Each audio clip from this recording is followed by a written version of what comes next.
Hi friends, welcome to Yashikar. நம்மளோட விஜய் டிவியில் சிறகடிக்க ஆசை அப்படிங்கிற சீரியல் பண்ணிகிட்ருக்காங்க. உங்கள் எல்லாருக்குமே தெரியும்னு நினைக்கிறேன். நம்மளோட பிரியா ரொம்பவே சூப்பரான ஒரு நடிகை. யதார்த்தமான ஒரு நடிப்பை கொடுத்துட்ருக்காங்க. இவங்களோட லைஃப்பில் ஒரு நியூ பிகினிங் நடக்க போகுது.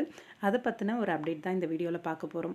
உங்கள் எல்லாருக்குமே தெரியும்னு நினைக்கிறேன். நம்ம பிரியா வந்து ஆல்ரெடி திருமணமானவங்க. அவங்களோட கணவரோட இருக்கிற பிக் தான் நீங்கள் ஃபஸ்ட்டு பார்த்த பிக்கு. அவங்க கணவரோட என்னடா இது சடனாக வந்து இந்த பிக் வந்து ஷேர் பண்ணியிருக்காங்க அப்படின்னு சொல்லி நீங்கள் யோசிக்கலாம். ஷோ வந்து ஒரு செலிப்ரேஷன் நடந்திருக்கு. இவங்க ஹஸ்பண்ட் வந்து ஒரு டைரக்டர். அதாவது நம்ம பிரியாவோட ஹஸ்பண்ட் வந்து ஒரு டைரக்டர்.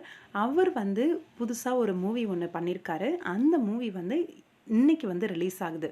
மூவி எல்லா தியேட்டர்ஸ்லேயுமே ரிலீஸ் ஆகிடுச்சு. அதோட டிக்கெட் புக்கிங்கும் ஓப்பனில் தான் இருக்காம். அதை வந்து அவங்களோட இன்ஸ்டாகிராம் பேஜில் அஃபிஷியலாக நம்ம பிரியாவே வந்து ஷேர் பண்ணியிருந்தாங்க. அதுக்கான ஒரு ஷோவுமே ஒன்று பண்ணியிருந்தாங்க. ஹார்ட் ஒர்க் எப்பயுமே ஃபெயில் ஆயிராது அப்படின்னு சொல்லி கீப் ராக்கிங் அப்படின்னு சொல்லி அதில் இருக்கவங்க எல்லாரையுமே எடுத்த ஃபோட்டோஸ் எல்லாம் ஷேர் பண்ணி விஷ் பண்ணியிருந்தாங்க நம்ம பிரியா. அந்த ஃபங்க்ஷனில் நம்ம பிரியாவும் போய் கலந்து. நம்ம பிரியாவோட கணவர் நேம் மந்த்ரா. இவர் பண்ணியிருக்க அந்த மூவியோட நேம் மதிமாறன். ரொம்பவே சூப்பராக இருக்குது அந்த ட்ரைலர் ப்ரமோஸ் எல்லாம் பார்க்கும்போதே. கண்டிப்பாக இந்த மூவி சூப்பர் டூப்பர் ஹிட் ஆகணும். இந்த ரியல் கப்பலுக்கு இந்த ஒரு நியூ பிகினிங் ரொம்ப பெரிய ஒரு வெற்றியாக அமையணும் அப்படின்னு சொல்லி என்னோடய வாழ்த்தையுமே சொல்லிக்கிறேன்.